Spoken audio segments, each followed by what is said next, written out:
Commerce to be associated and to be organizing this event today in coordination with the German Embassy in Delhi and also the government of Telangana.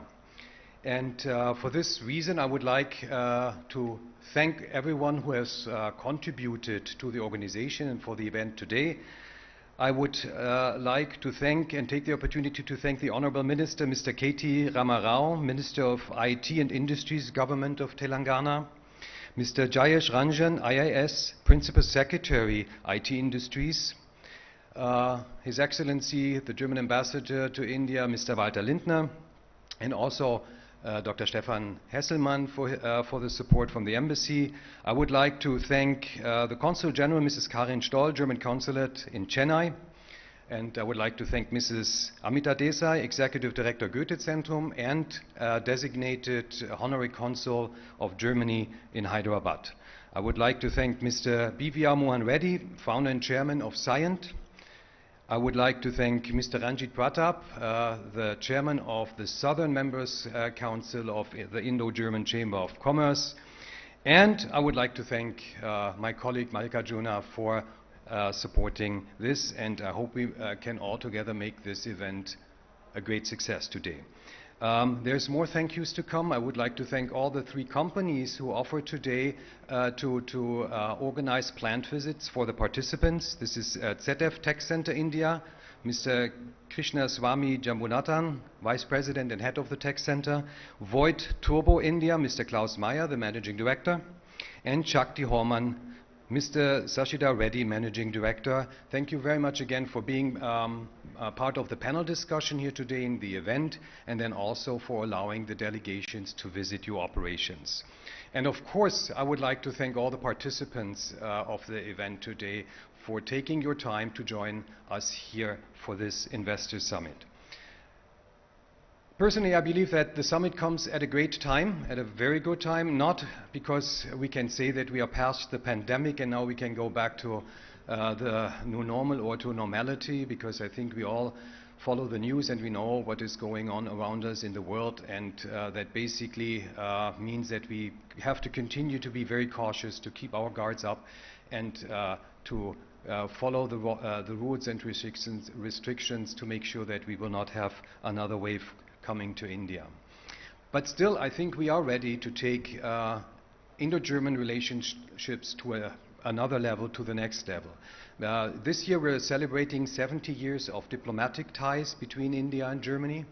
And so obviously there's a very robust and very long-lasting good cooperation and relationship between the 2 countries.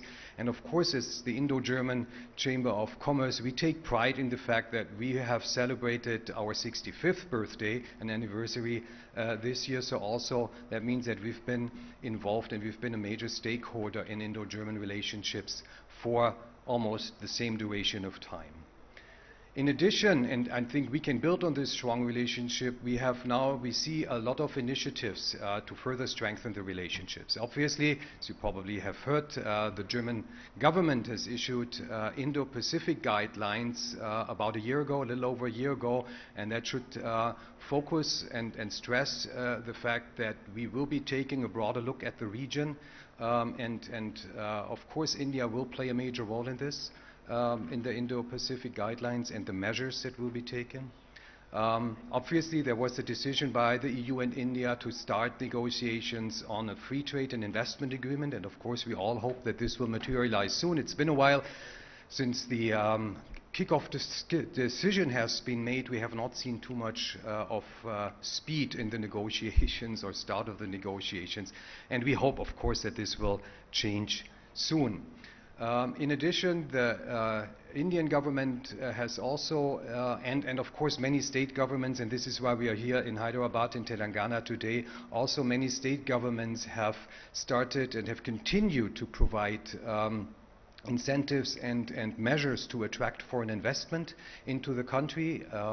And in light of the fact that many companies are reviewing their supply chains to get more robust, more resilient, to have alternative sourcing, alternative capacities, that is also a fact that will and may lead to additional investment in Hyderabad in Telangana.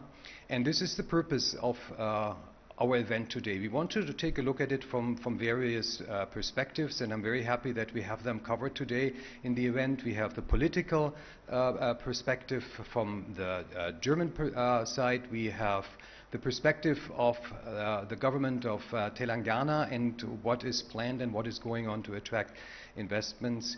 And of course, we also have the corporate perspectives, so we hear from the companies, and you can see this afternoon in the companies and the operations how you can do and how you can be successful with your business and operations in Telangana. So with that having been said, I would like to thank once again everyone who contributed, and I wish everyone a very interesting and insightful event today. Thank you very much.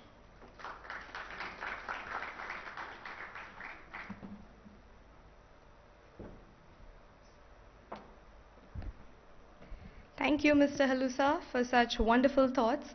I would now like to request Consul General of the Federal Republic of Germany in Chennai, Ms. Karen Stoll, to express her views on the efforts made by the German government to promote bilateral exchange between Germany and the region. Can we have another round of applause, please?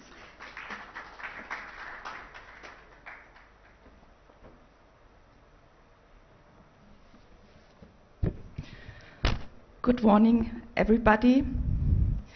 Ambassador Lindner, Jayesh Rajan, Mr. Halusa, Ranjit Pratap. There are so many people here in the room, Mohan, Amita, that I don't want to go through the whole list. It is with great pleasure today to participate in today's event that has been organized by Government of Telangana in cooperation with the Indo-German Chamber of Commerce. It is good to be back in Hyderabad. Since we have a long list of speakers, I will keep it rather short. Most of you might know that I'm responsible for Telangana, also for Tamil Nadu, for Andhra Pradesh and Pondicherry. And I must say, in my 4th year in the region, it's a pleasure to work here, and I've become very fond of the people here, and I might be a little bit partial today in my remarks. On Saturday, for instance, I was in Warangal and I met the dignitaries there, but also women entrepreneurs, and I was amazed by the energy and the spirit, and I'm very glad that Germany contributed a little bit to it. It's a partnership with Telangana's VHub and Germany's GIZ. And it's also gratifying to see how business ties are thriving. When I had my first posting in Delhi between 2007 and 2011, as head of the economics department, the quality issue in manufacturing was still an issue. No? So this has evaporated basically completely. Today we are not talking about quality in manufacturing in India anymore. It's a given, and the many partnerships are proof of it. So it's an absolute privilege to witness the vibrant business development in this region. And I can tell you that we are very much aware about the weight that the south of India brings to the table. Many of us participated in the recent Mystic South Summit, and I must say the facts and figures are impressive, and this is particularly true for Hyderabad and Telangana. You have carved out more than a niche in India's economy, and the prospects are bright. Regarding the perspectives of South India in general, they are also positive. We see new markets in the east and the southern hemisphere emerging, and this is already taken into account by many companies. Their operations are global and export orientated. They make in India since a long time, and our business relations are long-standing and very densely knit. Germany is the biggest trade partner in India and the European Union, and an important trading partner also bilaterally. So what we see today in comparison to 10, 15 years ago, business between Germany and India is now a two-way street. Indian companies investing in Germany and German companies investing here in India, and quite a lot of it in the south. I'm convinced that we will see further intensification of bilateral ties, and it is very good that we are contributing to it today. COVID-19 has not changed this, and it will not change it, although physical travel will suffer, and we just witness it, unfortunately, now with the new variant. Nevertheless, we can be very optimistic. There are signs that the economy is bouncing back and Indo-German relations will continue to thrive. We will address the challenges together, bilaterally and multilaterally. There is a lot of potential, and today we will explore it as far as Telangana is concerned. A very interesting destination for German business indeed. German companies are known for their commitment, and they will stick to it even in times of an economic slump. Today, Germany is one of India's most trusted partners, and we are considering India to become even more important. India can be complicated, but there are numerous success stories, and my impression is that in this part of India, doing business is much easier.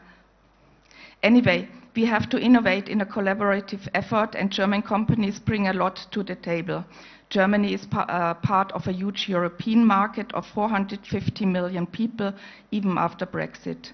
This market is larger than that of the United States. Partnering makes sense for all of us.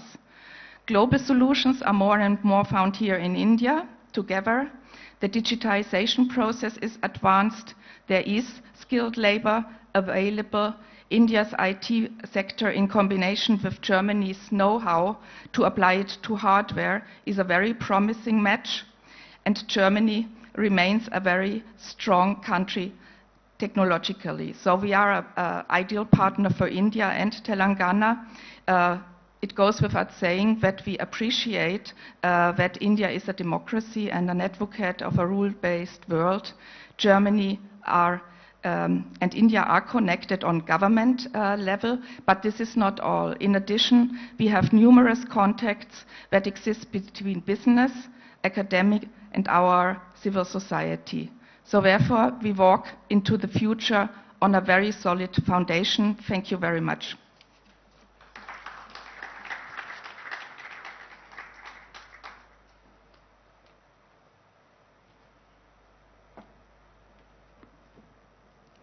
Thank you, Ms. Stoll, for such insightful views.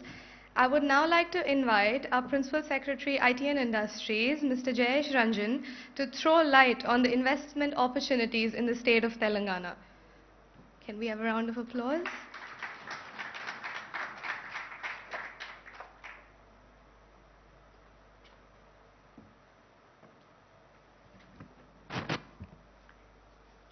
Thank you. Thank you very much. His Excellency, the Ambassador, Consul General, Ms. Stoll, senior representatives from the embassy who have come to participate in this event, Mr. Halusa, Mr. Ranjit Pratap, Mr. Mallikarjun from IGCC, Mr. BVR Mohan Reddy, Ms. Amita Desai, and most importantly, representatives of different German companies who are here today to learn more about the value proposition that is possible in the state of Telangana. Very grateful to you.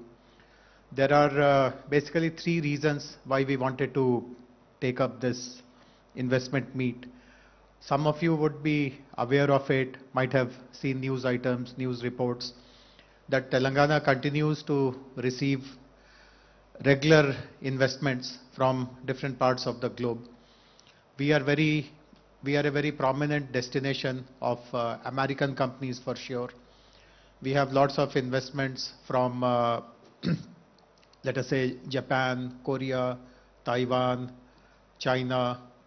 Also good number of investments from countries who are in the Middle East, like UAE, etc. But the footprint of European companies in Telangana is limited. Of course, it is growing at a reasonably satisfactory pace. But as compared, let us say, to American presence, Americans have discovered Telangana like anything. But we don't see the same kind of footprint of European companies here. And many interactions with the companies who are here, who are already here. You will actually be listening to three of them, and there are many more, three German companies that is.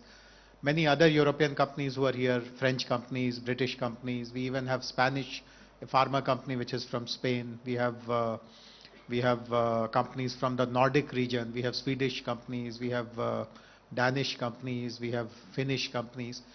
Whenever I interact with them, their experience has been extremely positive. In fact, they tell us that they had never anticipated that it will be such a smooth affair and it will be such a positive affair. And eventually they all conclude that I wish there were other European companies who also discovered Telangana and who also had a great run the way we have had. And therefore we felt that it is important to create awareness about what our state has to offer, because Telangana, as all of you would know, is a new state. It got created 7 years ago, 7.5 years ago. And not many people are aware about Telangana. Of course, the city of Hyderabad is known, but normally when Indian states are talked about, you use the name of the state. So someone would have shown you a list of 28 states. Obviously, you'll be finding it very easy to recognize, let us say, Gujarat or Maharashtra or Tamil Nadu or Karnataka. But Telangana, because it is new, it is unfamiliar, people pass it over. So we therefore felt that we must conduct a meet, and let us have this meet first by targeting all the companies who are already in India. So it's not that India is unfamiliar to them. They have a presence in India. Some of them are in India for decades altogether. They have understood the complexities and different other layers of doing business in India. And if they see that India is a tremendous opportunity for them, give them a perspective on a second location in India. So let us say you are in Gujarat, but you recognize that Gujarat is in one corner of the country and you are expanding, you need to have a second location. Can that location be Telangana? So the first group is, of course, all of you who are here. The idea is to appeal to you that if your business growth is justifying a second location or a new location, do look at us. I mean, you are free to do your due diligence to look at multiple other states as well, but do give us a chance, do look at us as well. And of course, you are also connected to a network. Your headquarters are in Germany. You may have vendors, you may have suppliers, you may have partners in Germany. You may be attending lots of industry meets and other association meets there. So when you get a chance to recommend India to your colleagues, etc., do again keep us at the top of your mind. If you like what you hear, if you like what you see, and so on. And of course, once we are done with these kind of, and I do hope that this will be a regular interaction. While we have invited all of you here, and I'm glad that you have taken pains to come to Hyderabad, but we would also be making this a regular kind of an interaction. Not that you'll be called to Hyderabad every now and then. Of course, we'll be very happy if you can come here. This is the most livable city in the country. So if you're here, I mean, it'll give you lots of joy. But if you have your association meetings elsewhere also, for instance, Mr. Halusa was telling me the other day that IGCC has its regional meetings and chapter meetings frequently. So whenever you have a chapter meeting, sometimes later in the year, or later in the year meaning next year at other locations, if you give us 30 minutes time, we would also be willing to come and participate and renew this conversation, etc. So this is one group of companies who are already in India, and we would like to kind of make an appeal to them to look at a possibility of the second location. The second part of our strategy is actually to look at companies in Germany who don't have any presence in India as yet. Of course, there are hundreds and hundreds of such companies, so it's a large kind of a catchment. Many of them may not be in India today because of a variety of reasons. For some, maybe the growth opportunities in Europe or whatever other markets they service, that is still there. So they are kind of still looking at expanding further in their own domain. Some of them may be put off by some hearsay that India is a difficult place to do business. It is complicated, and maybe companies don't have a comfortable ride if they come to India. So there could be a variety of reasons, and the best way to address all these misconceptions or doubts, etc., is to have interactions with them in a more face-to-face manner. So Honorable Minister will be joining us in a while. The Minister has agreed that in January we will be actually making a visit to Germany. We'll be spending at least 2 to 3 days for sure. And of course, we'll be taking the guidance of the embassy and the consulate to plan our visit, and we'll of course also be seeking the help of the Indian embassy in Bonn, I guess, or Berlin. I don't know where they are. Berlin, and also the consulates in Munich, Frankfurt, etc., to plan for our trip. But we would like it to be a very focused, targeted trip. We cover maybe 2 cities over those 3 days, meet as many companies, as many associations as possible, and maybe tell to them more about India as a country. And of course, within India, the focus will be on Telangana. The focus will be to speak to them about our state of Telangana. Because frankly speaking, since all of you are doing business in India for years, you would have recognized by now that while we talk about India, it is not just one big country. There are 28 Indias within that big India, and different Indias, these 28 Indias are moving at a different pace. Some of them are extremely progressive. Some of them are very keen to attract global investments. Some of them have very progressive policies, very business-friendly policies. In some state, the gap between what they promise and what they deliver is literally zero. I mean, everything that you hear is actually delivered to you. Sometimes you receive much more than what has been promised. So different Indias are at different pace, and those who live in India now recognize that in the constitution of our country, states also enjoy lots of autonomy. I mean, while there is a national program, for example, there's a national program called Make in India. So that's a great program, and we all kind of subscribe to it. But our federal structure allows the states also to do their own bits, create their own policies, of course aligned with the national policy. But we can have things beyond the national policy also. We can give you something more than what the national policy offers. And when you hear our minister speak in the afternoon, he'll be telling you a number of things about how we have gone much, much beyond these national programs, national policies, etc. So in India, when you, as I said, when you continue to do business here, I'm sure you understand how states are ranked, how states are evaluated, and how it makes sense to bilaterally have discussions at the states level.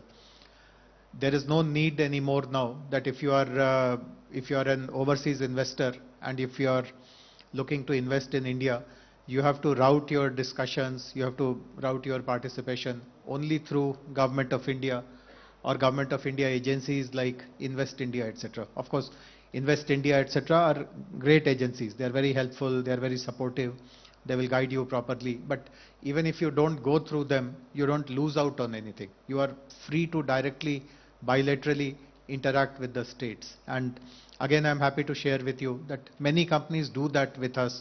We receive bilateral investment proposals, and obviously the kind of response that they get from us, the kind of professionalism we show in our approach, that really impresses them, and most of these investments eventually materialize for us. So that is the message which I wanted to leave with all of you, that when you look at India, do it in a disaggregated way. I mean, India is 28 Indias. Understand which of those 28 Indias is better aligned with your goals, and of course then work very closely with them. I'm also very happy to share with you that like Invest India, I spoke about Invest India, we have created a similar professional setup which is called Invest Telangana. And Invest Telangana is structured or is organized very differently. So I'll quickly tell you about the structure of Invest Telangana. So in our industrial policy, which is called TS-IPAS and which was introduced about 7 years ago, we identified 14 priority sectors. And for each of those sectors, we have created a wing in our Invest Telangana, and we have appointed director level officers who are all from the private sector, who have all been taken on deputation to the government from the private world. I mean, they are not government employees in that sense. They are people who have 5 years, 7 years, 8 years, 10 years experience in that domain, and they have acquired understanding of that domain, and now they have chosen to work for Government of Telangana. And each of them, they have their own small team. Some of them have consultancy backing as well, and they are the face of the government when it comes to dealing with investments. So I can give you an example. I mean, you would have seen this very impressive product display, then the collaterals of this Munich-based company called Light Auto. Now, in a short while from now, maybe in another 30 minutes from now, you will witness a very historical announcement which this company is making. So I'll let you wait till then. But the point which I'm making is that this entire investment proposal was closed in just literally about maybe 15 days or so, with the help of our Invest Telangana colleagues, led by our director for automotive, who is also amongst us. So every sector, so we have a director for life sciences, we have a director for electronics, we have a director for aerospace, we have a director for retail, we have a director for logistics, we have a director for food processing, we have a director for textiles, we have a joint director who looks after animation, gaming, etc. Our director for information technology is also sitting here. So this is how Invest Telangana is organized. So if you reach out to us, you can assure that a professional who understands the domain will interact with you, and we give them lots of autonomy, we give them lots of flexibility. They can discuss multiple things and provide government's commitment. It's not a very hierarchical, procedurally complicated system that we follow. Many of the decisions can be taken then and there by the directors, because they understand that if there is something of relevance for the state, we should not pull back on anything. We should just go ahead and make the investors comfortable and give them that sense of welcome and appreciation for the investment that they are going to bring here. So I'm very happy that all of you have come here. We will be interacting with you for the next couple of hours. There will be important speeches by Mr. B.V.R. Mohan Reddy, who till recently was the honorary consul here, and is the executive chairman of a very important, very prominent IT company called Cyient, was also the former president of NASSCOM. He will be telling you about the standard issues which any overseas company first confronts with. For example, is talent available, is skill available? So he will speak about that. Of course, Honorable Minister will be telling you about our industrial policy and what can you expect to get here in Telangana or to receive in Telangana. And of course, the ambassador will be telling you about his perspective on how Indo-German bilateral trade, commerce, and other exchanges are getting promoted in the present regime. But most importantly, you will be listening to some company representatives who actually have been doing business in Telangana for a few years now. And most of you have also chosen to participate in site visits, which is again very, very important, because see, we can go on talking for hours altogether. I mean, there's nothing that we can't speak of. But eventually, the proof of whatever we say is that how much of it is happening on the ground. And nothing better than to actually go to companies without any one of us being there, just ask them direct questions, get a sense of understanding of what they get in Telangana, what we not effectively deliver, and then come to your conclusions about how would you rank this state as compared to other 27 states in the country. So once again, a warm welcome to all of you from my behalf also. I will be available throughout till you leave for your site visits. I am available.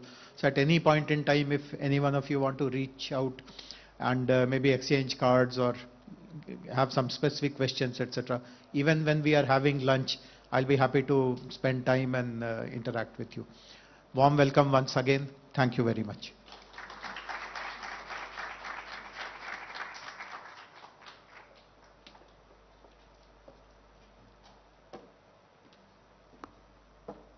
Thank you very much, sir, for giving us such essential takeaways. We will now move to a very interesting section, that is the panel discussion on the experiences of German companies in Telangana, which will be moderated by Ms. Amita Desai, Executive Director, Gaute Zentrum. And as a part of the panel discussion, we do have three panelist speakers. Mr. Krishna Swami Jambunathan, Vice President and Head for ZF Tech Center, India. Mr. Karl Mayer Managing Director for Void Turbo India, and Mr. Shashidhar Reddy, Managing Director for Shakti Hormone. May I now request all the panelists and the moderator to come onto stage, and I will hand over the session to the moderator. Thank you.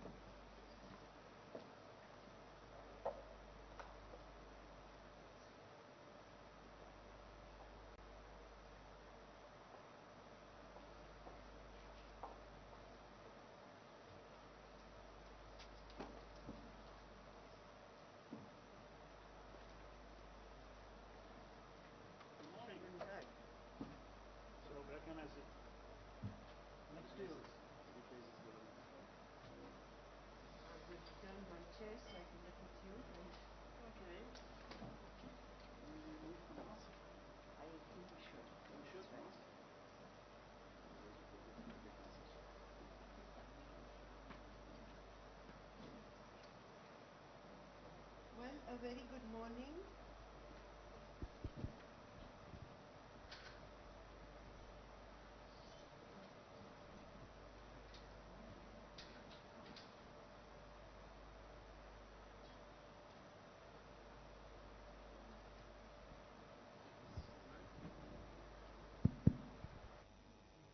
Thank you.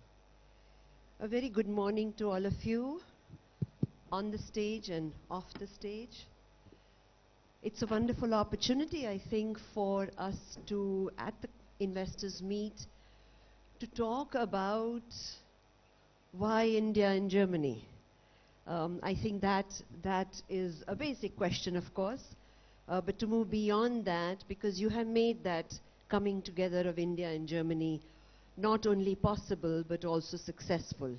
So I think it is crucial for many people who are looking inward, outward, and back inward again to consider what are the opportunities, what are the roadblocks, how does one deal with it, and of course reach the stage where all the three companies that you represent have reached.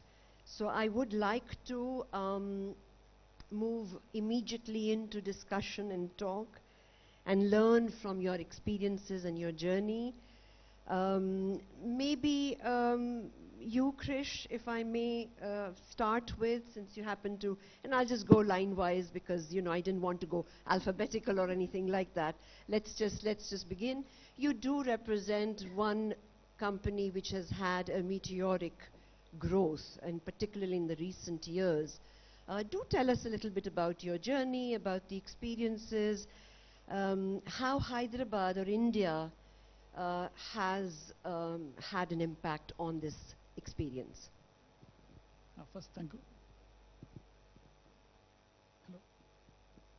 Why don't you use this? This one does work. Thank you. Thank you all. Thanks for coming again. It's a great honor here. Thanks, Ms. Amita, for asking the question. So we represent ZF. ZF is a company, again, basically on next generation mobility. We clocked about 36 billion last year, and that gives you the scale of the company that we are talking about. Primarily, we are into supporting next generation mobility on the three domains, three segments, on commercial vehicles, passenger vehicles, and industrial divisions. Is it better now? Thank you. Of course, we support on the See, Think and Act and on the technology domains with a focus on electric mobility. Sustainability becomes a key thing, and we have declared in the recent IEA also as 2040 as a time for climate reduction, in our case up to 50%. What we have done in the tech center, let me talk about Hyderabad, is a tech center that we started in 2017 March. It's about 4.5 years. We are already close to 2,300 associates over here. And I would say this growth has been possible because of what we see as a talent and our ability to leverage what we are seeing in the region here.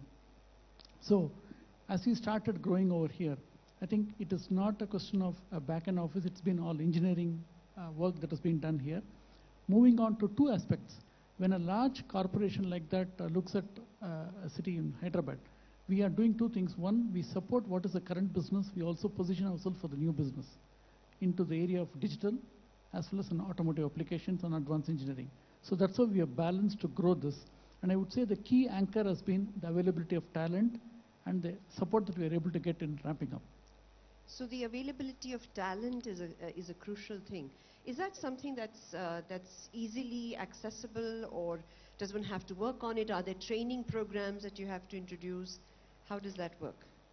Ms. Amita, there's two things. One, to start initially, Mane Hyderabad definitely helps. Okay, there's a pull of the state that helps us to get people. But then once the engine starts running, you see that there are people available who can be trained and much faster. For example, even today we have got a program where people are joining. Just as we speak, about 60 people of them, 90% are from the state, are joining us today as new starting. They are So from the state. From the state. So that's how we are able to get that. So the ramp up is there, but initially, yes, you need to get that. Again, the connect with the global team. ZF, through our partner in the past, TRW has been involved with Hyderabad. So that has helped us to attract the talent and have the build the brand name. So that's how I would say that the building and retaining talent is fairly easier here. Thank you. And that is because of the talent that you find, or it's because of the training that they have come with, or is it the push that they get from the state itself? Talent is available, definitely. The training helps us to align with our business objectives. That's where the training helps. And definitely the environment plays a big role in retaining the talent. Lovely. Shashidharji, can I request you to please tell us about your journey? You like the door to the world, right? So tell us a little bit about that. Good morning, thank you. We started in '94, and it's been a long journey in the state of Telangana. It was erstwhile state of Andhra Pradesh. But the Germans, the Herman company, it's a family-owned company. It's $1 billion plus in terms of turnover. They have about 33 plants across the globe. And they invested into Shakti in 2012. Since then, we have expanded. We have moved from not only the original products, which were commercial doors. We now have a range of industrial doors. We're now getting into perimeter security, the whole host of products that we are bringing to the domestic market. We also do some amount of exports from here. It's limited to places. There are certain products that we make, which the other subsidiaries of Herman do not make.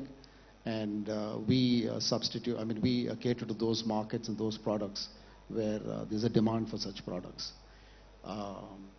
Insofar as Hyderabad as a location, Telangana, I think first of all, as companies, what do we look for? We look for physical infrastructure.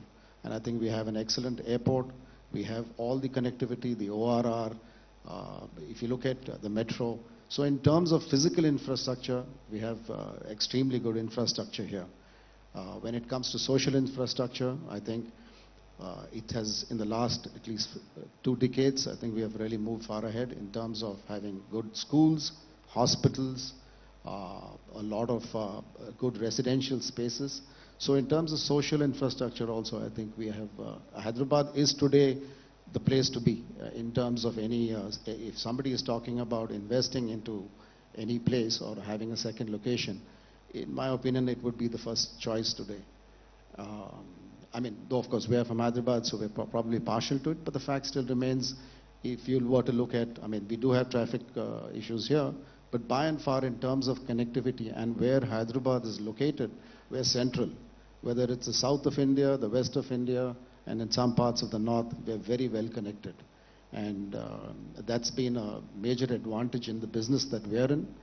Long term, we may look at a facility up in the north, but that's purely in terms of addressing certain areas of the northern market. In terms of labor relationships, I think it's very cordial here. There is abundant talent, both from the workers and in terms of managerial staff.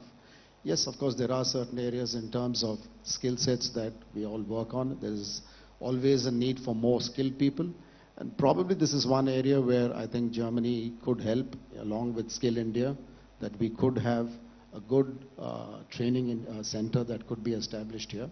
It would definitely help a lot of engineering companies. 2 years back, if somebody were to say that this could be a Hyderabad or this area could be, India could be an alternate supply chain destination, I think it wasn't possible to even discuss it because China and a lot of other parts of Southeast Asia were far ahead. But I think post-COVID, there's a lot of possibilities, and especially in the engineering side. So I see a lot of potential in this particular area. So how was it that you actually selected India and particularly Hyderabad as the destination? In our case, it's a little bit different. We were here before the Hermans came in, so they invested and acquired us in 2012. So, but obviously, what they felt when they came here,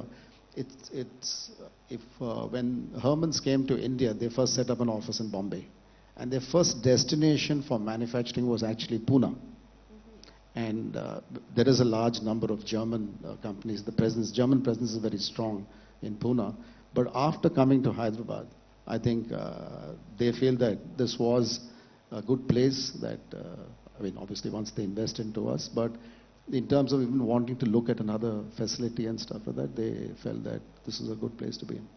Yeah, we have to change that, make Hyderabad larger than Pune presence, but let's work towards that. Yes, I think we would need the help of a lot of German companies. Right. And Hermann is a family-owned company. I think it's called the Mittelstand. I think there are a lot of German companies which are family-owned, and there's a constant, I think Schuko has also invested into a Hyderabad company. I think if one were to look at building materials, I think Telangana is somehow on the forefront of a lot of building material companies, whether it's doors, windows, tiles, roofings. There's a lot of focus here on building materials. No particular reason, but I think it seems to have become a destination for building materials. Lovely, wonderful. May I request then Mr. Meyer to tell us, you just celebrated 150 years of FOIS, and FOIS India is growing and has been large and providing to the region and beyond. What was that decision to come to India? Because you came far before other companies did. So what is your journey and what is your experience? Yeah, very nice question, which I think I can talk the whole day about it. But bring it in onto a short nutshell. Yeah, Voigt Group is a family-owned company, worldwide active, especially leading world leader in paper machine manufacturers. About 50% of the worldwide paper is coming from our machines. I think we are world leader in hydro energy machines, and we call ourselves also one of the 3 leaders in so-called drive arrangements. And these drive arrangements brought us here to Hyderabad in 1987. So there was no Telangana existing, it was Andhra Pradesh. And Hyderabad was, compared to today, a very small village. About 1.5 million people were living here. Today it's about 7 times more. And the reason why we came here was our big customer BHL, Bharat Heavy Electric Limited. And with them we grew here, definitely in the power area, quite a lot. And nowadays we are going further on. So the lookout for producing local has changed in producing global.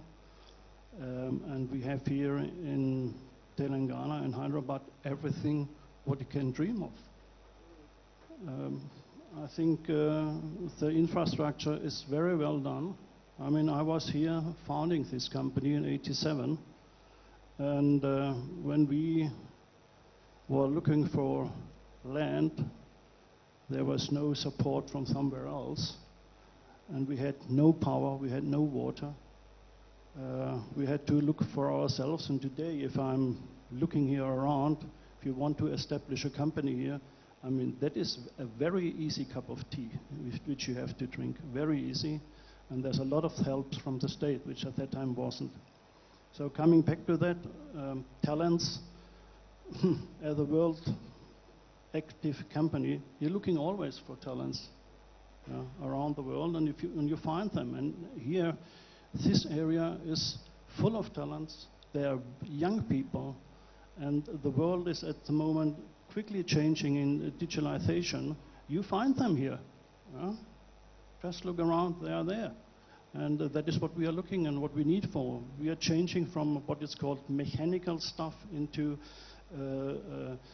digitalized stuff. So you need more software, you need more electronics, you need more engineering. That's all there. So I see these things very positive. Excellent. Now tell me, as a European company, and the local talent and the skills that they come with, there might need to be something that needs to be done. So between the cup and the lip, there must be the quality controls, the skilling or upskilling. How does that get tackled? How do you work on that? Put it this way: quality is for us not at all a compromise. Right. Since we have 150 years young, we never made a compromise on quality, not at all. Though, yes, if you find them, you have to train them in the way of getting into your culture understanding, and then you shift them up and down the line, as I say, from here to Germany and from Germany to here, forwards and backwards. And nowadays it's very easy, you go online. So you need not even to spend a lot of time here and there. So the communication helps us quite a lot to increase the level of understanding and the level of acting on different things. So we have several projects which engineering is here and the production is, for example, in Brazil. So we are interacting with that. It's not an issue anymore. Excellent, wonderful. Do you also feel that, Shashidarji? I mean, is that something that culture was what Hemaya brought out? The culture of work, the culture of quality, the culture of understanding the product and the design and the delivery. How did you manage to translate that? In terms of people, in terms of having the right skill sets, at least the engineering knowledge, there's an abundant amount of talent. Obviously, there's some level of training that one has to give, but getting them to maintain quality, I think Karen or somebody had made a statement, it's a given now, in the sense that as a company, we've always made a product which is, I think, it's an exportable product. We made it right from 1994. So once the workers, it's also the kind of facility that you also create. Mm-hmm. I remember in the early days when we first set up, it's a sheet metal company. Ultimately, steel door manufacturing is sheet metal. So when somebody comes to a sheet metal door company and they look at it, they expect it to be, a lot of steel lying around, scrap and welding and a lot of racket, untidy. But I think we always maintained a very neat facility, as some of the members of the chamber who would be visiting our facility today will see. It's extremely clean. It's always been clean. And I think that adds to the culture of the worker who also comes and works there. It gets translated into the product. So I really didn't see much of an issue in terms of getting adequate trained workforce here. And achieve the standards yes, that the global market requires. Yes. Is that your experience as well, Krish? Yeah. How are the markers of success and quality instilled in the skilled professionals? Yeah, I think, as you know, for engineering, definitely we have always been known, India.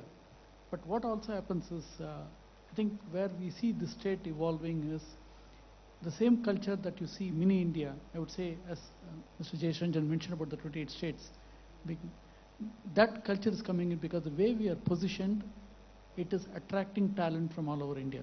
And that is giving us an advantage of what we are capable of. So you really see the diversity taking shape here and helping contribute to the state. And we are set up again as an export special economic zone, so we are doing all of the work is for Grover. So that culture of working and engineering development is really built in. And when you have the right environment, we are able to attract the right talent and use the diversity to deliver. That's how I would see as an opportunity here. Wow, that's an excellent, because that is quite a diverse. I mean, you're actually creating a global creator Yes.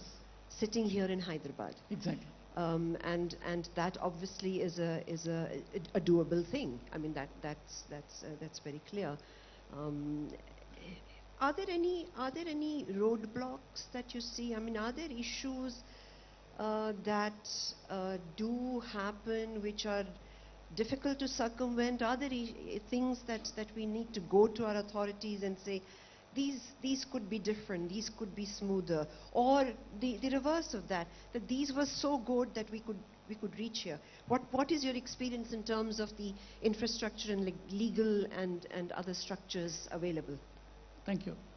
I'll give one specific example and let the people can know from it. Is all of us went through the pandemic, right? And last year when we had the pandemic, like any other company, we were also not prepared.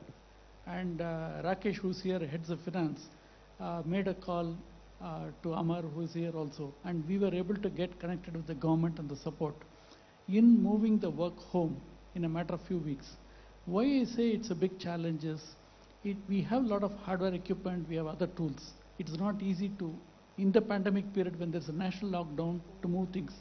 I would say that is one very clear example of how the government has supported in ensuring that today in any in any of our internal meetings, we are quoted as an example of how we are able to move work on record. And I think that's clearly due to the support that we have received. And I would say it is always a phone call away for anything. We do not have to go for anything else. We are a special economic zone. We are running the operations. Second pandemic also same thing, the second wave. We went through that. So that is, in my view, is one clear example of how the government support works. So how was it? What happened? I mean, machines can't be taken home, so... So the equipments. In our case, it's the hardware and tools. But the movement, facilitation of the movement, it's just like how you create a green corridor for medical purpose. It's the same thing that we create an industrial corridor. We make sure wherever we are, those lanes are cleared, and with simplify the pass movement so that people can move the work home and the movement of vehicles. So that was very essential. We literally moved about 1,500 computers home along with the hardware. So that's the sort of logistics and day-to-day working that we are talking about as an example. That's from Are me. there any issues, any one of you, any issues that could be different? Or is there something that the government could do differently? Could India do differently to bring in more from abroad? Something that you're all thinking. So obviously there's nothing. It's all quite smooth. Maybe direct flights from here to Germany, that would help. That's a good one. That's a good one. Wonderful. Yes, so I think perhaps to Mr. Meyer, I mean, you are an expat. And while work is at one level, professionalism is at one level, I mean, how is the living environment in the city? Since you happen to be here, but you have, of course, branches elsewhere as well, so there might be other experiences. But how is it? How's the culture? How's the social intermingling and schooling and other academic platforms? Yeah, okay. Put it this way: schooling. I'm out of school, and my kids are already old enough. Though I had never ever had a problem with that. So social life here in Hyderabad, for me as expert, is excellent. And since I came the first time here in '87, I have friends. I cannot really all name them and number them up, but I think it's important here, not only here, it's important for India. You have to be willing to be open. And if you like food, Indian food, and if you like the people, things are coming around by themselves. And then you are getting closely into what I call it, these Indian family network. And if you are feeling a part of that, then you are middle into that. And here in Hyderabad, as I said, I'm a part of that. I'm a member of one of the oldest clubs here already. And Hyderabad is such an attractive city compared to, let's say, most of the German cities. This city here is not sleeping at all anymore. You find here restaurants from A to Z. You find here possibilities to be active whatever you want, even sailing. Yeah? And we are not on the seaside. You can do this too. So the world is open here. Wonderful. He's forgotten about the beer. Well, that's coming too. To the group here, and perhaps each one of you can take a few minutes on that. Are there any leads, any experiences, any messages that you'd like to let people who would like to walk in your shoes, to have grown roots here and then expand and be so successful? What are the mantras that you can hand over? I think we represent a clear example of having established in 4 years. So it's not something we have been there for a year or anything, for a long time or anything. We are very clearly an example of having established in 4.5 years and grown. And I would say it has not been any sort of issue in terms of hiring talent or in terms of support from government where we need to go and make a representation or anything. That's what I say. So we are allowed not only just to do our business, we are also enabled well to do our business. And that's something, again, any help is always a phone call away. That's how I would see as a recipe for us from a business standpoint to success. I think that's what it is. Sure, thank you.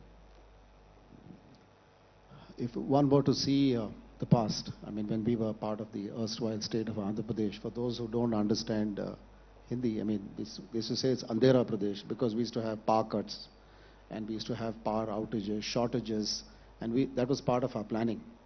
But I think all that over the last 6-7 years is past us. We are power surplus. We hardly have any issues on law and order, and that's pretty important. And yes, a direct flight to Germany would help in terms of connectivity, because we used to have Lufthansa fly from here, and I think it would be nice if Lufthansa could fly back to Hyderabad. It makes travel so much more easier, because we have a lot of travel between both from our engineering staff and from our colleagues from Germany. That becomes a little bit difficult when one has to have a halt, and it's always via some other airport. That's a little bit of a challenge. Okay, I see somebody's coming here in.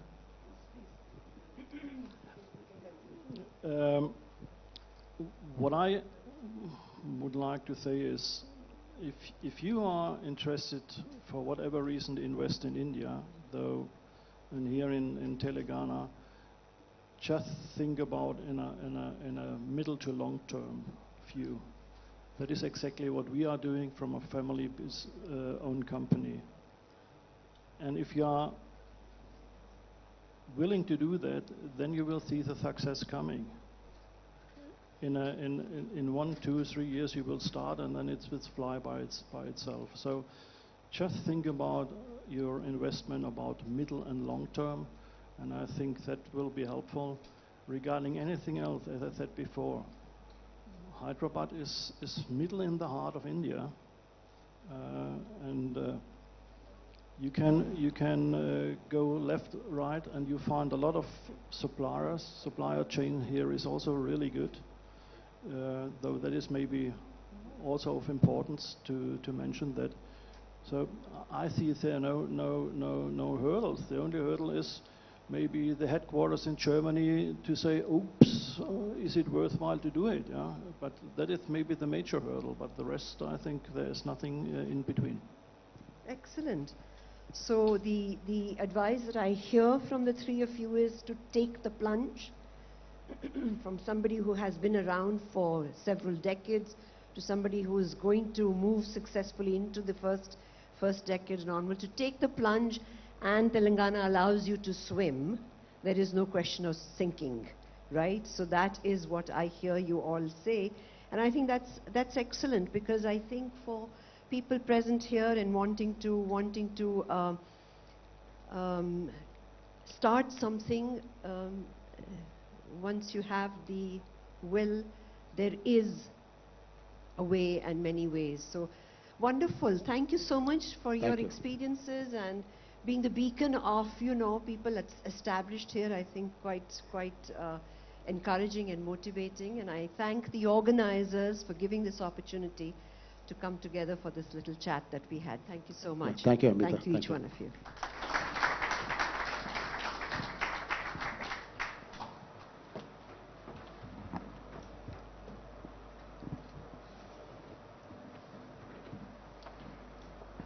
Thank you, Ms. Amita, and our three key panelists for such an interesting conversation. Can I please invite all the dignitaries to step onto stage, please?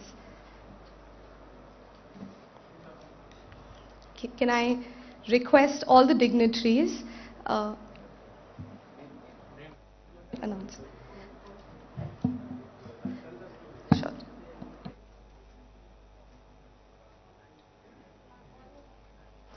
Our Honorable Minister for IT and Industries, Shri KT Ramarao sir.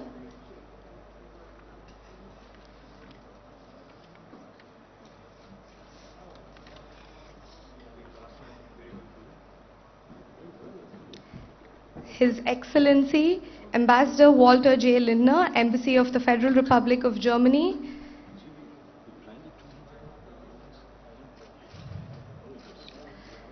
Shri Jayesh Ranjan, Principal Secretary, IT and Industries.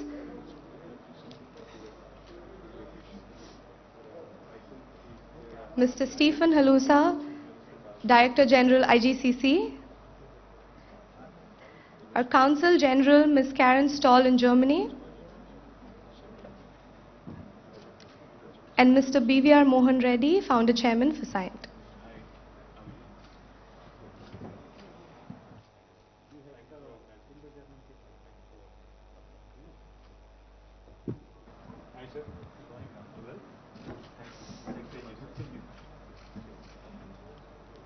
We have now reached a very key moment of this summit. We will now be signing a Memorandum of Understanding between the Government of Telangana and Light Auto GmbH. Light Auto GmbH will invest approximately 1,500 crores, that is 200 million, in Telangana to establish an advanced design and manufacturing facility called Light Auto Components Private Limited. This will be spread about 100 acres and it will generate employment for about 10,000 plus people. In fact, everything that we're discussing in today's summit is translated into a live example by this one company. Our state takes pride in its extremely progressive policies, and this moment is indeed a big milestone for Telangana's investment. I would also like to mention that the senior leadership in Germany from the team of Light Auto was extremely excited to be here, but unfortunately, due to the world over travel restrictions, they were unable to come. However, we are joined by their India team, and we will be now going ahead with the signing of the MOU ceremony. I will now request Mr. Gopal Krishna, our Director for Automotive, to carry forward the formalities.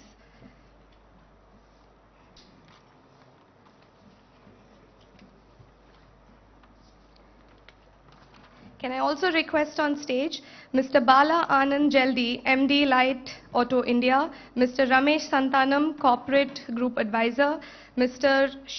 Shubha Charan, Director Strategy, Mr. Venkat Reddy Yata, Head of Operations, Mr. Kranti Reddy, Head of Design, and Mr. Ram Mohan, Admin Light Auto. Can I please have the entire team on stage?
Can I please request Mr.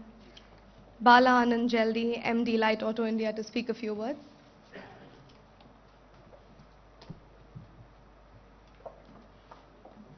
Good morning to all dignitaries, Your Excellency, Honorable Minister of Industries for State of Telangana, Karen Stoll from Consulate General in Germany.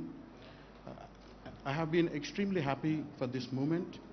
This progress has been the work of nearly 3 years of continuous work within the state of Telangana, and also apart from that 15 years of R&D where the technology has been tested and tried in space and defense technologies as well. The reason why light auto, I want to give a brief about light auto and its history.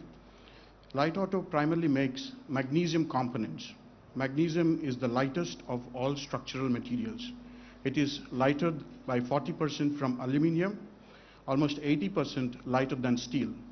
In fact, it replaces and equal to the strength of both steel and as well as aluminium. We can replace almost all of steel and aluminium to magnesium. But the technology is extremely difficult. You can count on fingertips globally how many companies exist on magnesium domain. It's extremely difficult technology. But the progress of light auto is one of the most interesting journey we have, primarily after putting up our headquarters in Munich.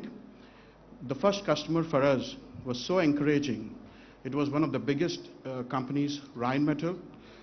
In fact, they encouraged us to set up the German headquarters, because we were thinking many locations in Europe, what should be the best location.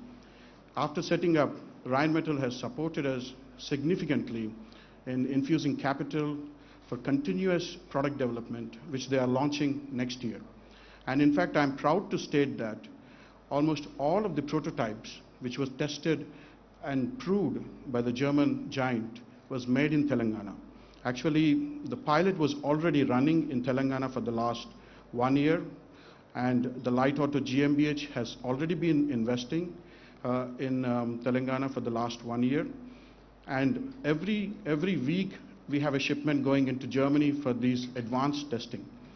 And interestingly, after that, in the last 1 year, there is an explosion of demand for light auto. It is primarily driven by customers. In the automotive sector, we see that a tectonic shift has happening from fossil fuel-based engines to the battery systems and hydrogen vehicles.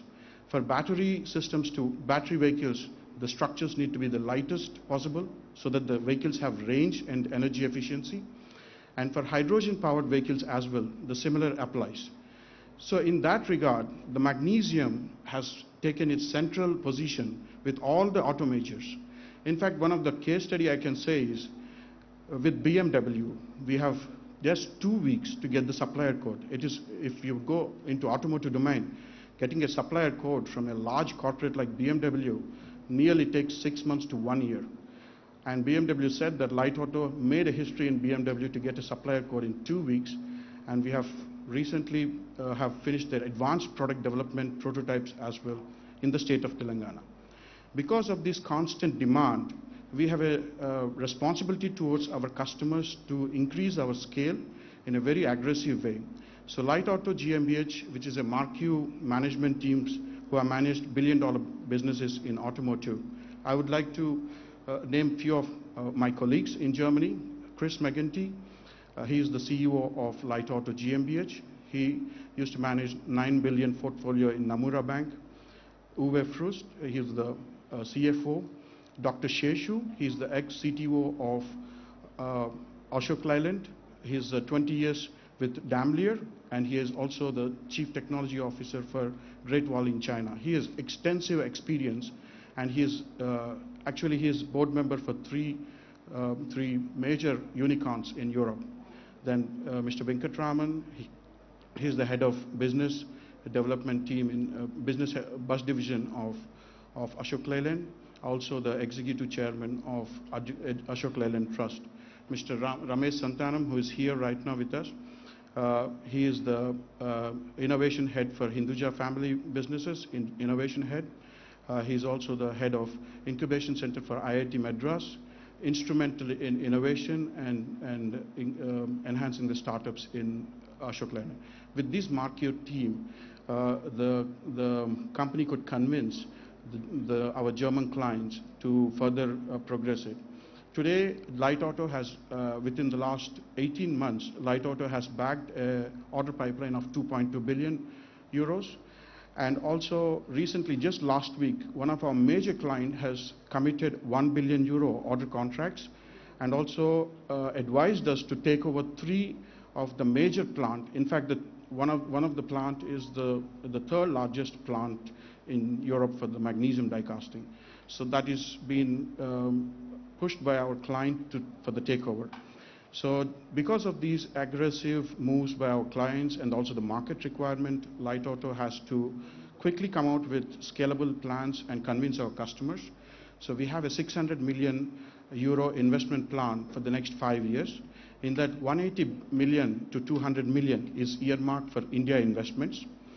And the entire 180 million would probably be invested in the state of Telangana. For primary reasons is the state of Telangana has been, even though a young state, has proven itself of marquee strategies in executing an investor-friendly climate it has created.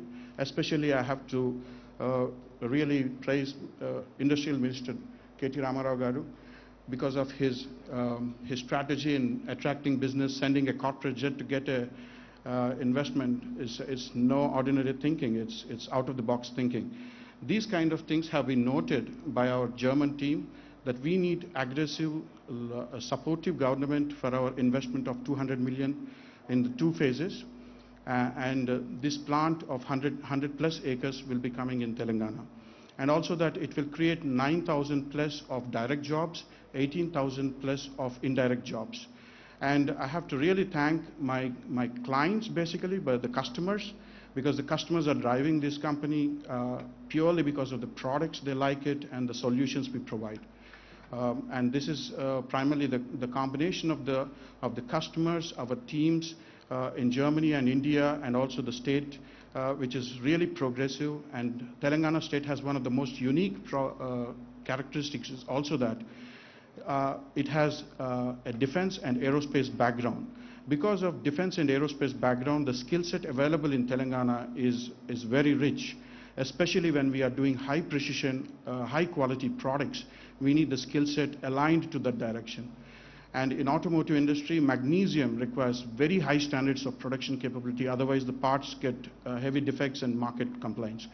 And we were very much impressed with the talent and skill set available in Hyderabad, especially that the precision engineering is one of the routes. And I think that will help the company to propel its growth and also quickly scale up and execute our business plans in the next 5 years. I thank Dr. Jayesh Ranjan and his team when Mrs. Karen has written to him. The response was very quick. We are not aware that today there is an event, but within 10 days, an MOU signing with a German company. In fact, I can tell my colleagues in Germany, they don't move at all fast. They are very, very conservative. To sign a document, it has to go to legal, and the protocols are quite enormous. And also the commitment of 200 million, they have to go back to the investors to convince this is the right place we are putting and the protocols. But also the progressive and quick decisions and quick movement of the teams from Dr. Jayesh Ranjan and his team is really appreciated. It impressed our team to take quick decisions back in Germany, and the MOU is approved. And I think the further steps of executing and investments is going to be the next steps, and I think we are geared up to do so. And I really thank the teams in Telangana government that they are very progressive, very innovative, and quick and fast to respond. I look forward for this association and also Light Auto's growth in Telangana and also in Europe. Thank you, sir. Thank you.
Change the backdrop.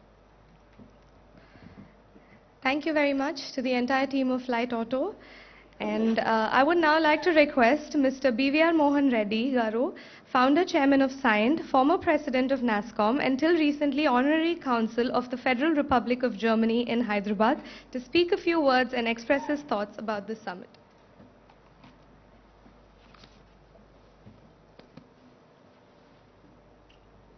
Honorable Minister KT Ramarao Garu, His Excellency the German Ambassador to India Walter Linder, our Information Technology and Industry Special Chief Secretary Mr. Jayesh Ranjan, our Consulate General in Chennai Ms. Karen Stoll, Mr. Halusa from IGCC, ladies and gentlemen, a very good morning to you. I'm more here in my capacity as a locally homegrown entrepreneur who lived in the city of Hyderabad for 50 years without a break, and who ran two entrepreneurial ventures, and the last one was a 30-year-old entrepreneurial venture that I ran. As a part of that, I've also seen enough of the world because my company does exports. And so we have gone ahead to analyze what does it mean to go and set up a development center or a manufacturing facility in anywhere in the world. So what I'm sure many of you understand is called a location attractiveness. And certainly what we have seen in the past was how is the infrastructure. Infrastructure in terms of hard infrastructure as well as the soft infrastructure. Whether you have enough of road connectivity, the air connectivity, the rail connectivity, innumerable number of them that go by.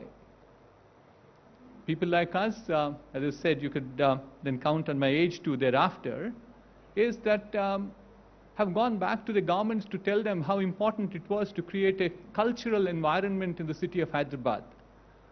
I still recall an instance where I took a representation to the Chief Minister, then the Chief Minister, to say that we should allow the pubs to be opened. We have to allow alcohol also to be there. This is a part of, the cosmopolitan nature. So the government's played an extremely important role in facilitating the industry to come by. Amazing effort that has gone in from different governments. But what we have seen in the last 6 years is a further positive transformation in terms of what we have seen as the infrastructure, the facilitation, the ecosystem to ensure that more amount of industry came in.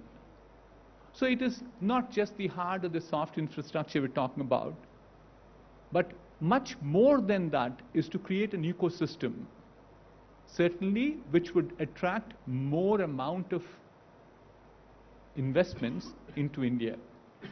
And that's precisely what we're heading towards in saying that here is a city that has many attractive things for every one of you who are in this audience. I'll just call out 3 of them.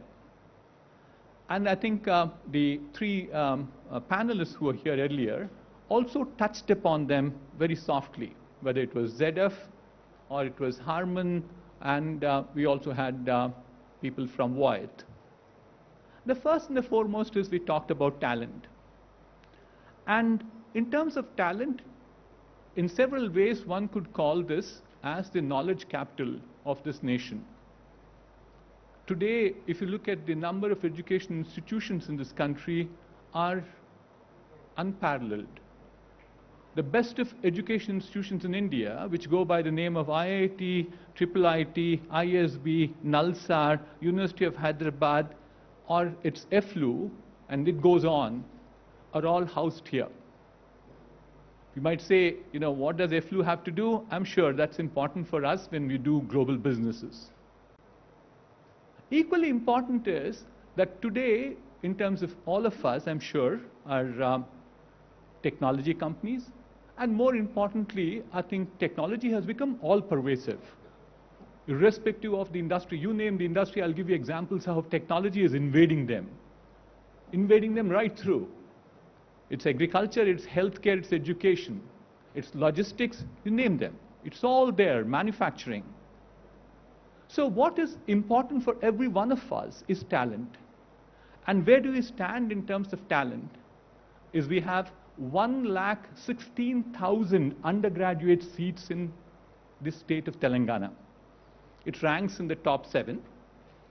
That's about 8.9% of the talent, which is still very impressive, but I'll tell you more impressive stuff which will impress even KT Ramarao garu right now. The capacity in India today, where I said 8.9, is far in excess of what we require in India.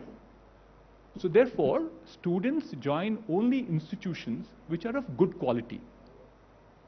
The data point is, in India right now, the ratio, I do a fairly large amount of work for the Ministry of Education at this point of time, the ratio of enrollment in undergrad education is 55% across India. That's the average number.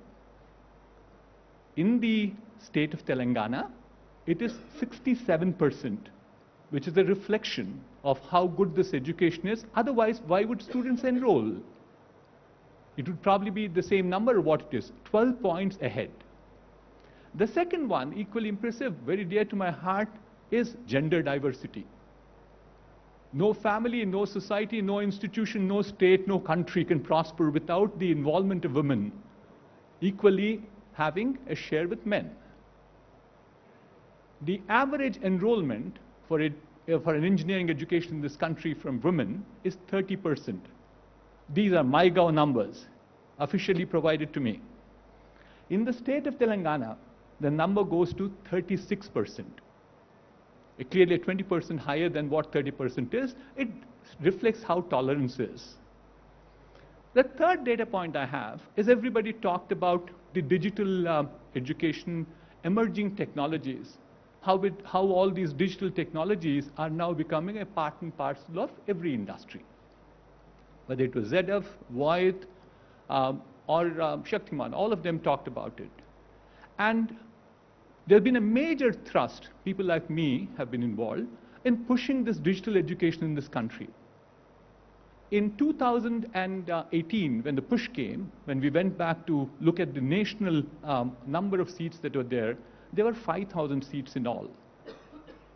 In the last 3 years, or 4 years now, getting to 3.5 years, we now moved the digital technology undergraduate education to 120,000. Guess how many of those are in the state of Telangana? 22% of these seats, or 120,000 I'm talking about, are in Telangana. So the talent availability, the quality of talent, the gender diversity, as also digital technologies, is nothing to beat the state of Telangana. The next point I'd like to make is, other very important for all of us, is ability to research and develop new products, new services. And today, again, unparalleled data is that there's no city in India today which has the same number of R&D institutions as Hyderabad has. The count is 40 and it is growing. You can name the areas that you like: agriculture, healthcare, defense, aerospace, life sciences, logistics. Any one of those areas, you do have governmental support in terms of laboratories. One might always say, Mr. Reddy, this is government institutions, but then I have to admit the bulk of the research in this nation happens because of government support. But more importantly, I think the movement right now is to convert this research from lab to product, lab to market.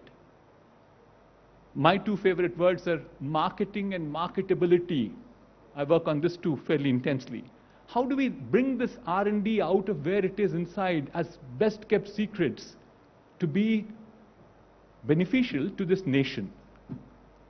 And I think two things.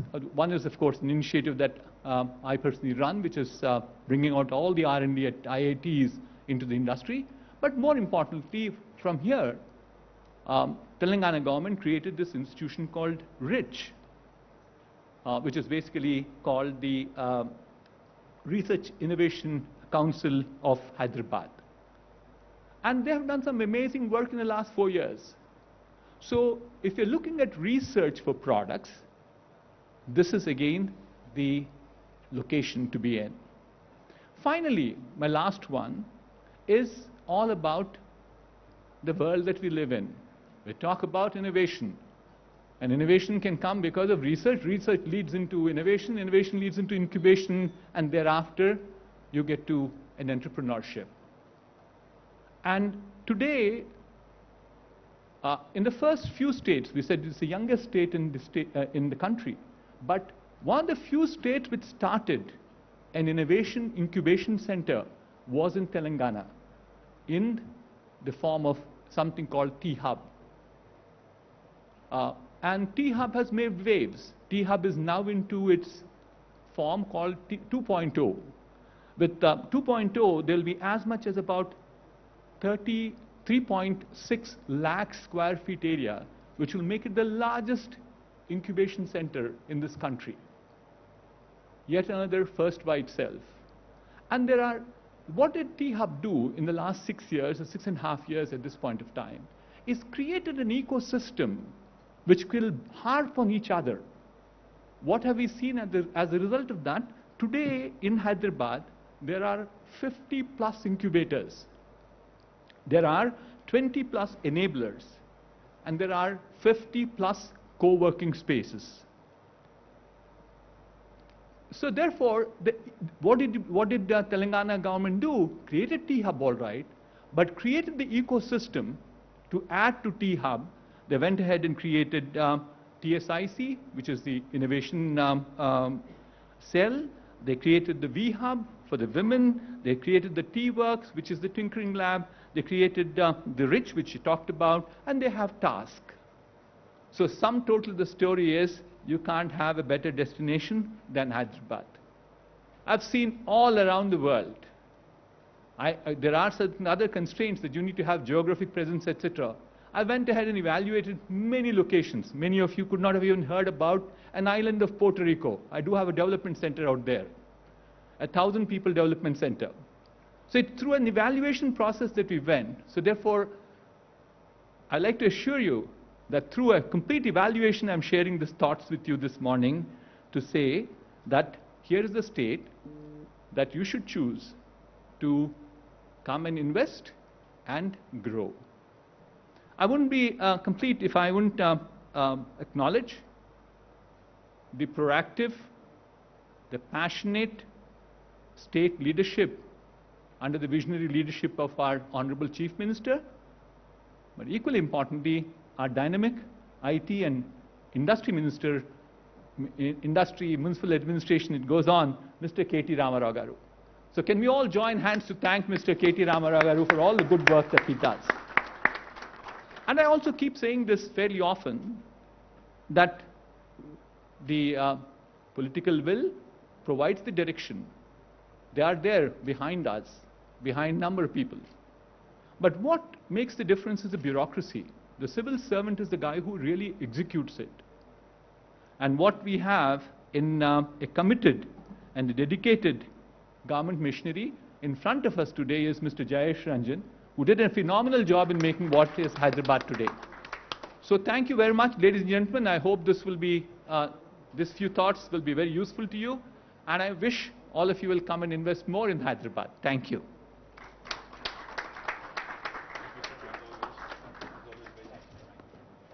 Thank you very much, sir, for your continuous and persistent effort in making Telangana a business-friendly destination. I would now like to request His Excellency Ambassador Walter J. Lindner, Embassy of the Federal Republic of Germany, to share his views on the efforts made by the German government to promote bilateral exchange between Germany and India. Can we have a round of applause, please?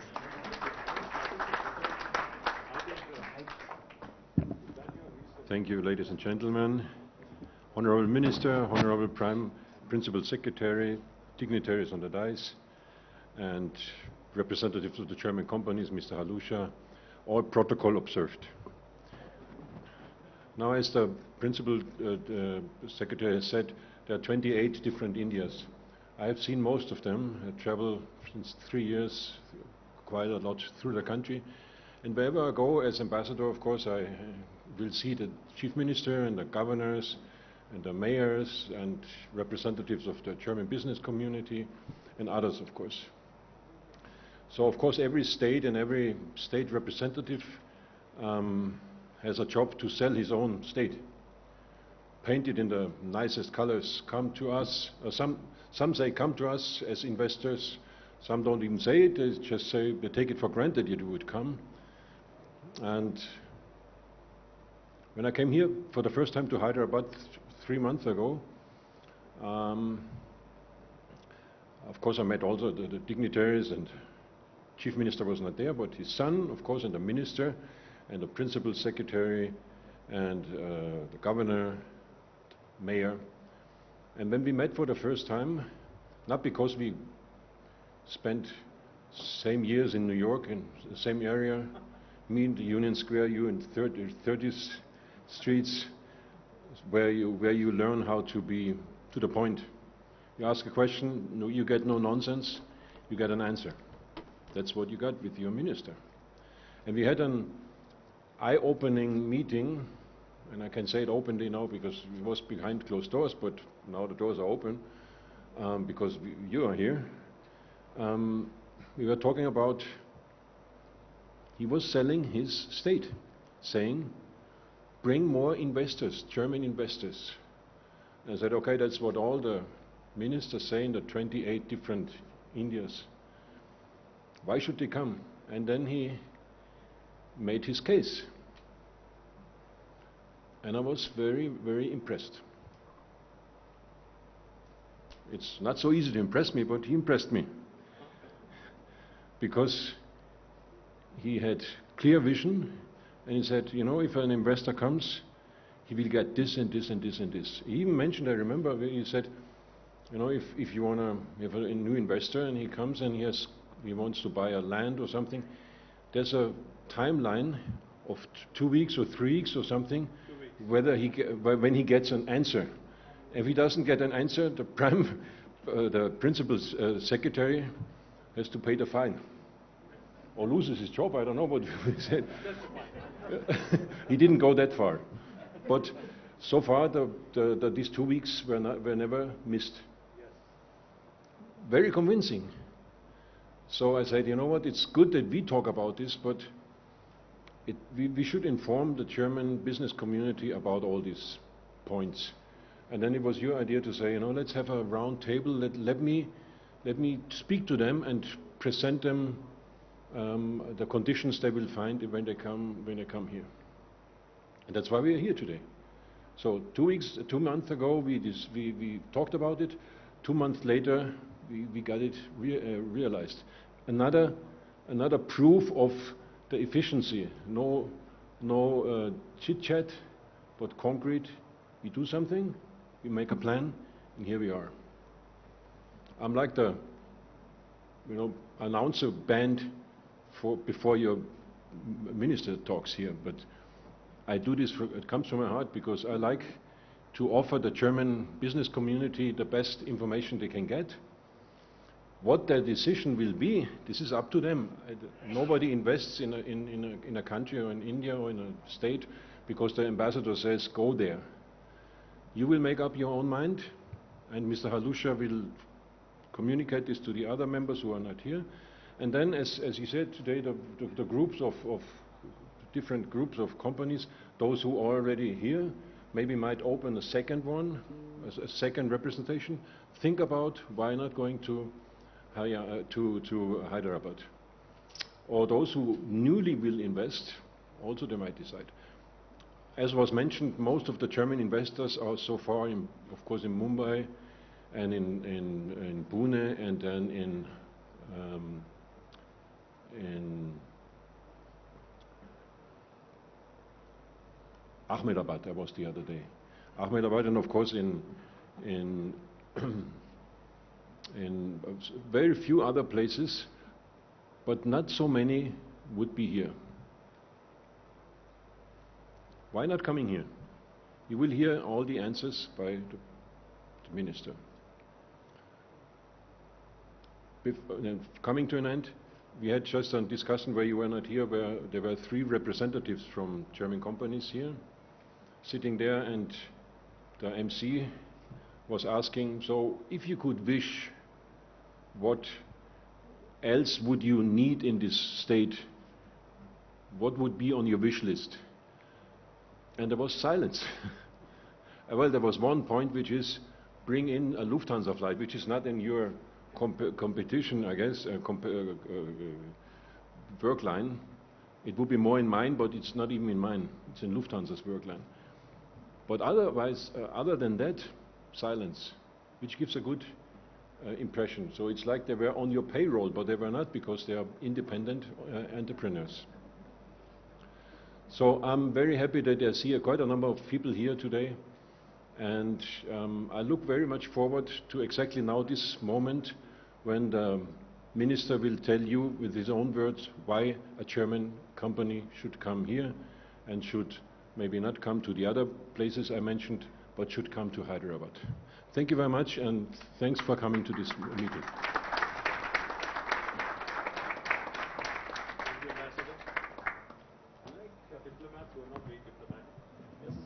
Thank you very much, sir, for your thought-provoking inputs. I would now like to request our Honorable Minister for IT and Industries and Urban Development and the topmost leadership of the state to speak about the government's support for German investments in our state.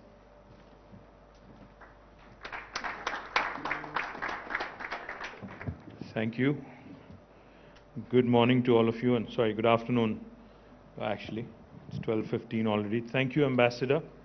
Ambassador Linter, I was just telling him, in fact, that I meet many diplomats. I interact with several diplomats from all over the world.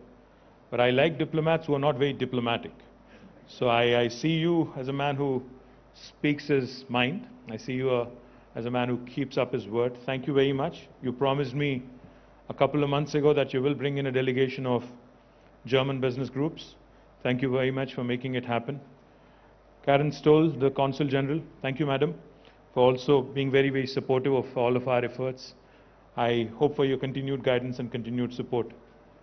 BVR Mohan Reddy Garu, thank you for doing my job, sir, because I think you were very elaborate on why Hyderabad and why Telangana. Thank you very much. As always, you have been a great guide, a great friend. Thank you very much. And our friends from the Indo-German Chamber of Commerce, thank you, sir, and the entire team for organizing this event. And my principal secretary, Sri Jayesh Ranjan Garu, who's always spearheading, who's always been a very positive guide to many, many investors who continue to come and invest in Hyderabad, invest in Telangana. Thank you, Jayesh, for all your efforts. Let me start off by saying a couple of things. I think my colleague, Jayesh Ranjanji, was absolutely right on the money when he said there is not one India, but there's 28 Indias, which is a fact. Because a lot of times, many a times in fact, investors who are not from India, investors who are from overseas, could be Europe, it could be Americas, or it could be any other part of the world. When they start looking at India as an investment option, there is this oversimplified thinking that India is a unitary country. It is a country, but it's more like Europe. It's more like Europe where you have each country with its own culture, with its own different vibe, with its own different set of policies, etc., etc. Let me just quickly tell you why Jayesh must have said there are 28 different Indias.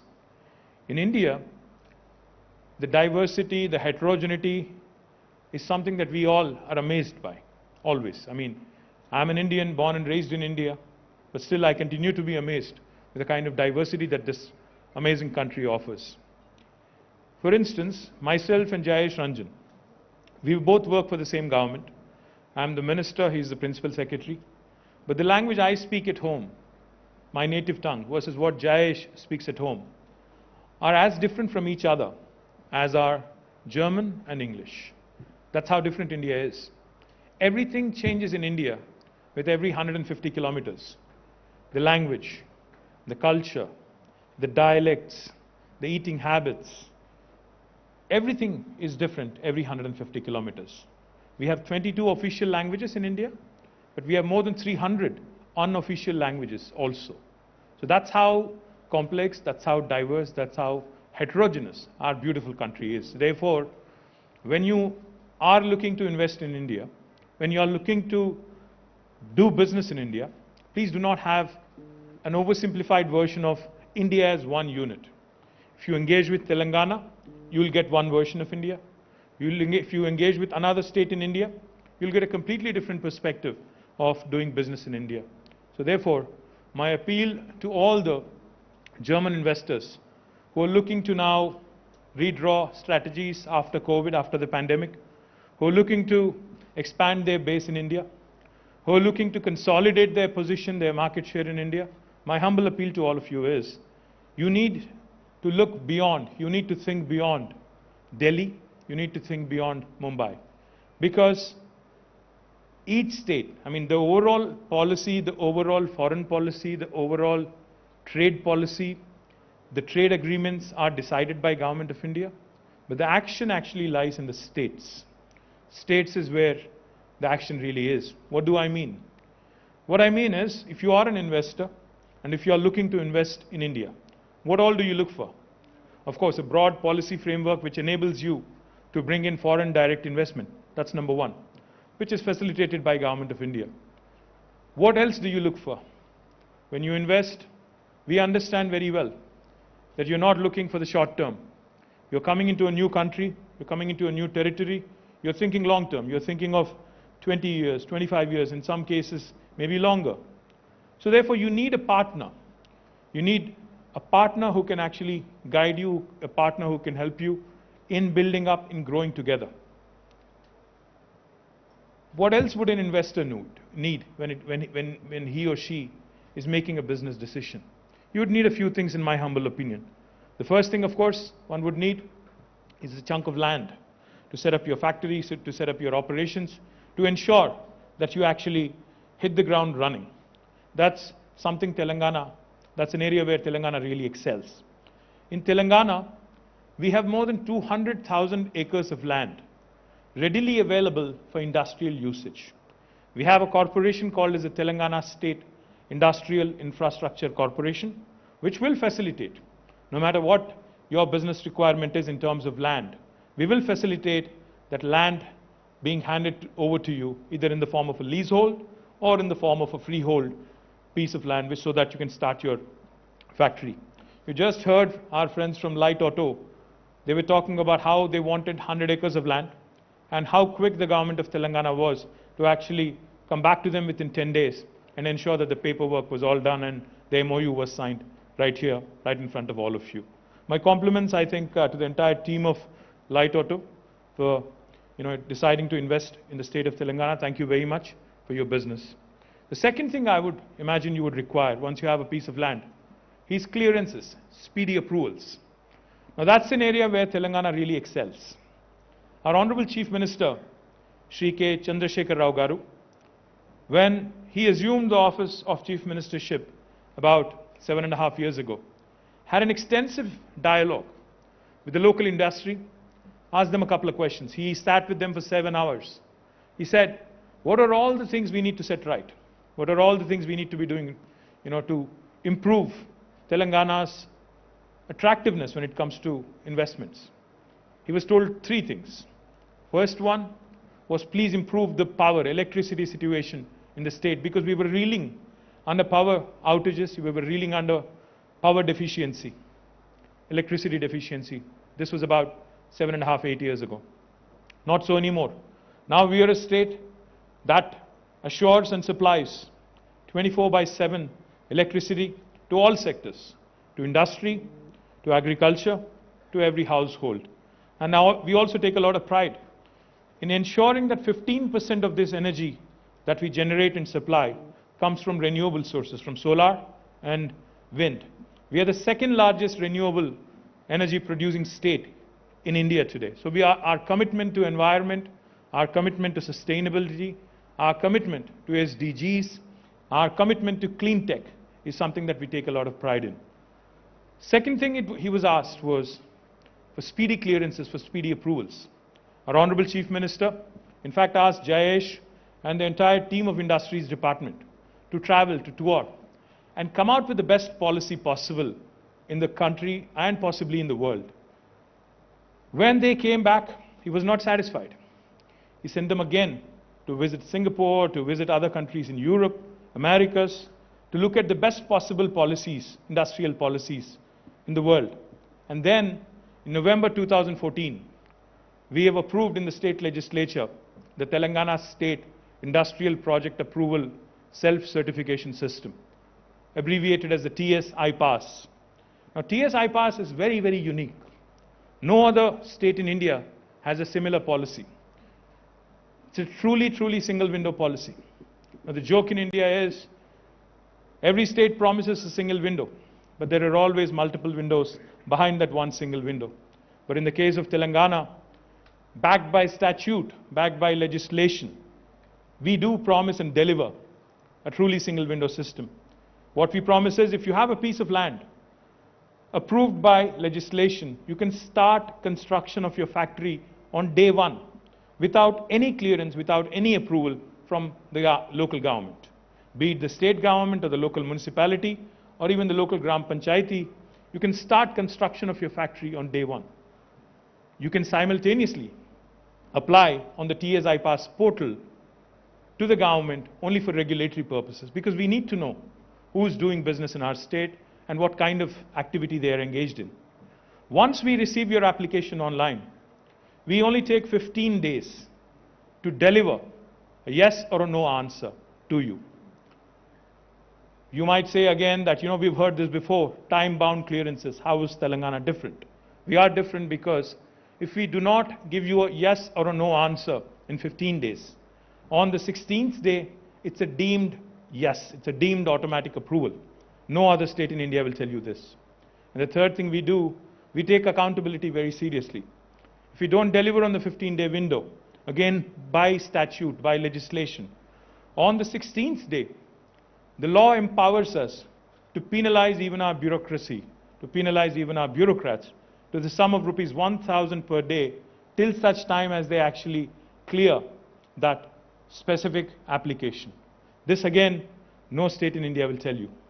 In fact, I was in KPMG's global headquarters talking to the chairman of KPMG, and when I explained to him this policy, and when I mentioned to him that no Indian state will offer you this, this was in New York City, our favorite city, Ambassador, he looked at me, he smiled, and he said, well, no state in the United States also offers you this kind of policy.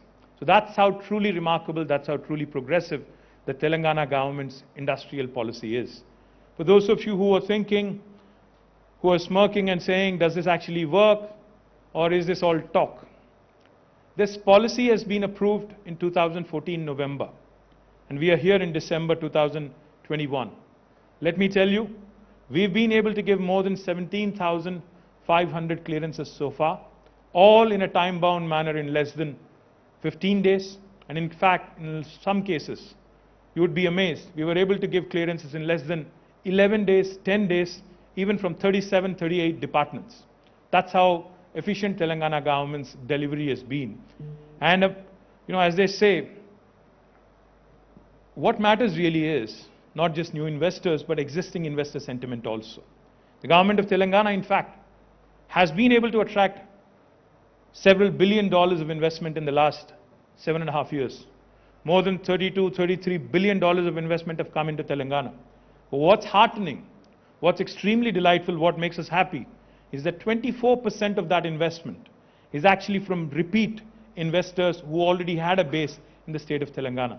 The reason why I mention this is because as long as your existing investor is happy, they become your biggest brand ambassador across the world, because they travel, they share their success, they share their experiences with the government, with the administration, elsewhere also. So therefore, I'm delighted to tell you that this is the kind of experience the existing investors in Telangana have had in the last 7.5 years. More importantly, a couple of things we admire. In fact, when I met the ambassador and the consul general, I told both of them a couple of things I admire in Germany. And I have discussed this several times with Mr. Reddy as well. The one thing I really admire in Germany is the dual degree program that you have, where you have your students, in fact, become apprentices or interns in the industry while they are actually in a grad school. I think it's extremely important to have hands-on experience. Now, that is something I would love to emulate in Telangana. In fact, that is something we need to emulate in India if we really have to compete with the large manufacturing countries like China and United States. The second thing I really like about Germany when it comes to industry is how well and how vibrant your SME ecosystem has been. The small and medium entrepreneurs in Germany make up for the bulk of GDP that comes from the industry sector.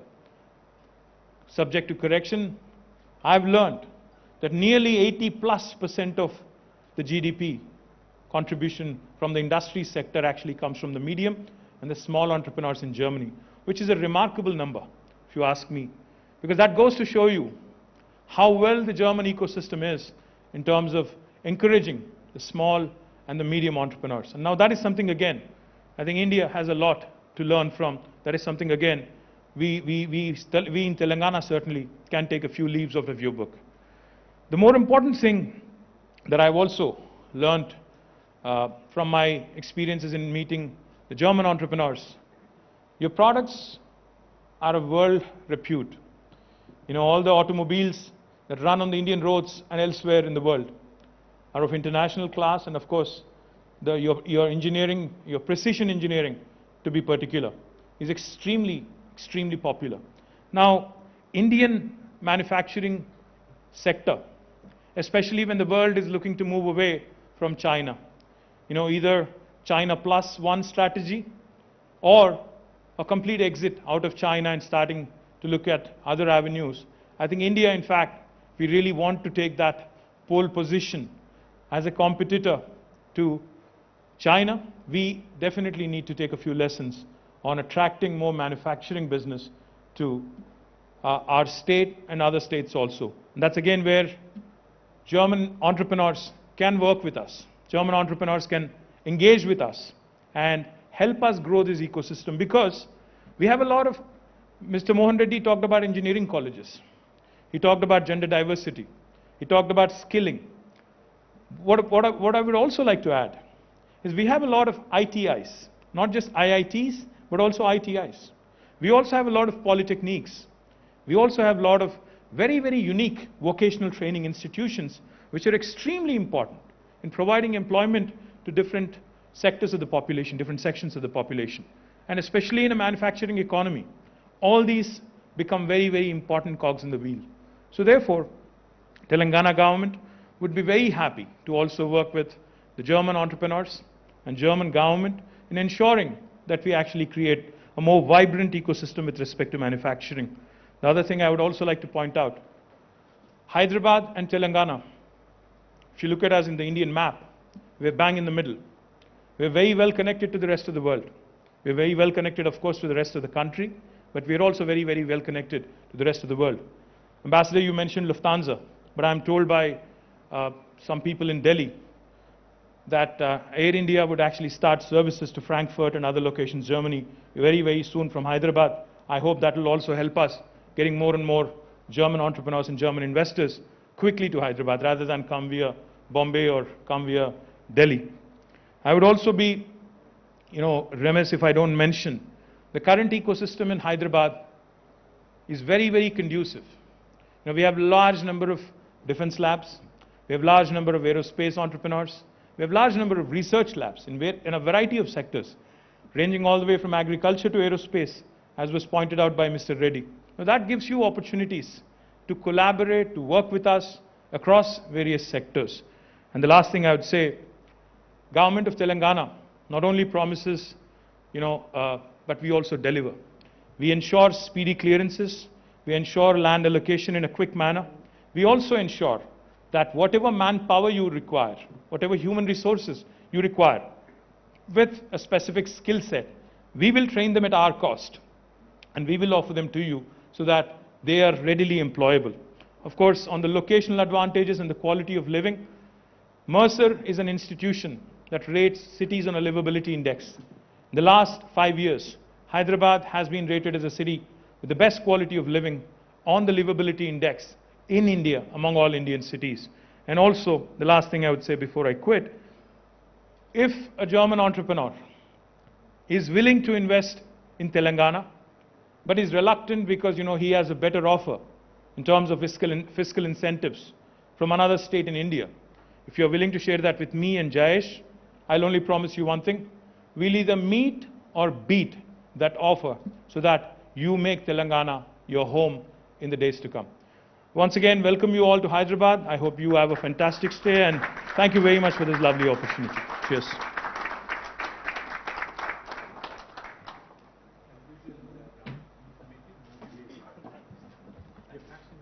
Thank you very much, sir, for such a wonderful reassurance.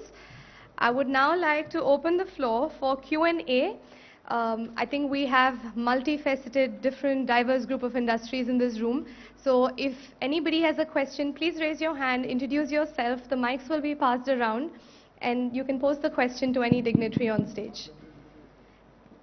Mr. Ramarao, very impressive talk from you.